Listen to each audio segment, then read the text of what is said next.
Keberadaan belut listrik mulai diketahui ketika pada tahun 1800-an seorang penjelajah menemukan bahwa kuda-kuda yang sedang akan minum tersengat listrik oleh sekawanan belut di sungai.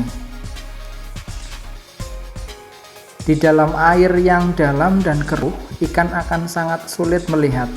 Begitu juga belut listrik yang menggunakan sinyal-sinyal listrik sebagai alat komunikasi, navigasi, dan tentunya mencari mangsa.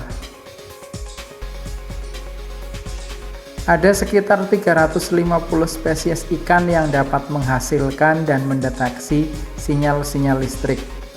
Ikan ini kita bagi ke dalam dua kelompok, yaitu ikan listrik lemah dan ikan listrik kuat. Pada ikan listrik lemah, listrik yang dihasilkan setara dengan 2/3 daya pada baterai. Lalu bagaimana cara kerjanya?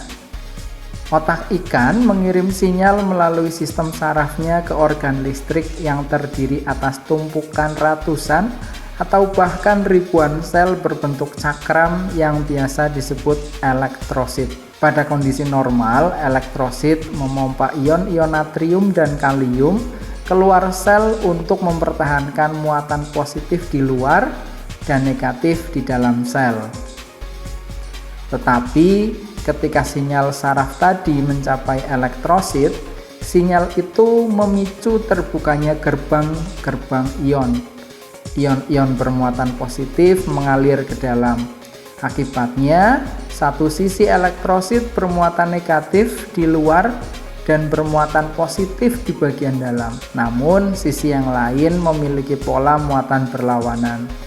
Muatan yang selang-seling ini dapat membangkitkan arus listrik dan mengubah elektrosit menjadi semacam baterai biologis. Kunci kelistrikan pada belut ini adalah sinyal-sinyal saraf yang dikoordinasikan agar sampai di elektrosit secara serentak.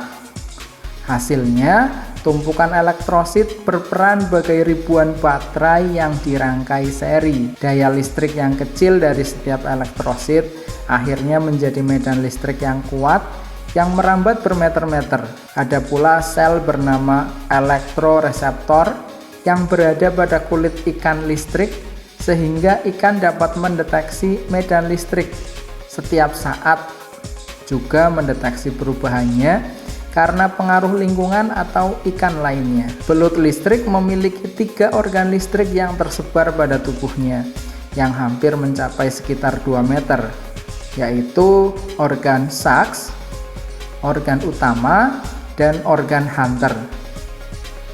Belut listrik dapat mengendalikan kuat listriknya. Ketika untuk navigasi, dia menggunakan arus yang lemah, sedangkan ketika berburu, dia menggunakan cadangan listrik kuatnya. Dia menggunakan 2 serangan, yaitu mengagetkan dan melumpuhkan mangsanya. Pertama, belut listrik memancarkan 2 atau 3 sinyal yang kuat sebesar 600 volt untuk membuat otot mangsanya menjadi kejang agar mangsanya keluar dari persembunyiannya. Kemudian menyerang dengan cepat dan bertegangan tinggi menyebabkan kontraksi otot yang lebih lagi. Belut listrik juga dapat menekuk tubuhnya sehingga medan listrik yang dihasilkan pada setiap ujung organ listrik saling tumpang tindih. Serangan listrik bertubi-tubi ini akhirnya melumpuhkan mangsanya, lalu ia akan memakannya. Itu tadi seputar belut listrik dan kelistrikan yang ada di dalam tubuhnya. Sampai jumpa lagi.